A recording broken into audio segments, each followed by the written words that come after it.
આજે તો જમવા જવાનું છે ને આ ભાઈ પાડી દીધું ખાતર 10 ગ્લાસ છાશના પી ગયો।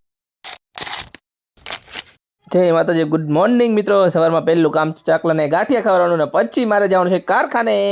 મેં કાઢેલી 2 ટાંગાવાળી ફોર્ચ્યુનર, મારે જવાનું છે બીજા રસ્તે કારણ કે નાવલીમાં રસ્તો બંધ છે। પહોંચી ગયો ફાટક અને ફાટક તો ખુલ્લું છે। વચમાં મળી ગયા વિજયભાઈ, વિજયભાઈને બેહારીને મારે જવાનું છે બસ સ્ટેન્ડે। બસ સ્ટેન્ડે વિજયભાઈને મેકીને મારે જવાનું કામ પર। આવી ગયો મારા મોટા ભાઈનો ફોન, કે તું મને પૈસા આપી જા, મારે જવું છે કરિયાણું લેવા। આવી ગયા મારા મોટા ભાઈને, મેં આપી દીધા પૈસા। અમારે જવાનું દિલીપભાઈ દુકાન તરફ ને આવી ગયા દિલીપભાઈ દુકાન। દિલીપભાઈ દુકાને કરિયાણું લે, હવે મારે જવાનું છે કારખાને। પહોંચી ગયો કારખાને, કારખાને મળી ગઈ હસ્તી, હસ્તીને મળી હું ગયો કારખાને। કારખાનામાં તો કોઈ કારીગર નહીં, લગન ગાળો હાલે છે। મેં મેનેજર પાસેથી 50 નોટ લઈને હું ગવા મેળવી રહ્યા કારણ કે 10 વાગે કાઢવાની છે મારે હરણ। મેં કાઢી લીધી મારી 2 વ્હીલને, હું નીકળી ગયો હરણ મંજાવા તરફ। પહોંચી ગયો હરણ મંજાવાને તો આ ભાઈ મંગાવી નાખી હતી ચા। મને કે તું હાલ ચા પીવા, નકે મને ચા નહીં ભાવે।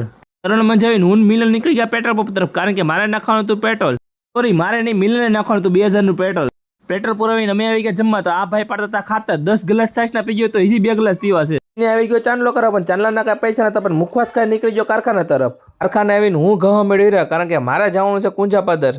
પહોંચી ગયો કુંજાપદર ને કુંજાપદરનો નજારો કંઈક આવો છે। પહોંચી ગયો ઘરે ને આ છોકરી કે મારે કરવી છે ખરીદી એટલે મને લઈ જાઓ ગામમાં। પહોંચી ગયા દુકાને, આ 2 બેન ભાઈ કરવા મેળા ખરીદી। હવે મળે નેક્સ્ટ વ્લોગમાં। જય માતાજી।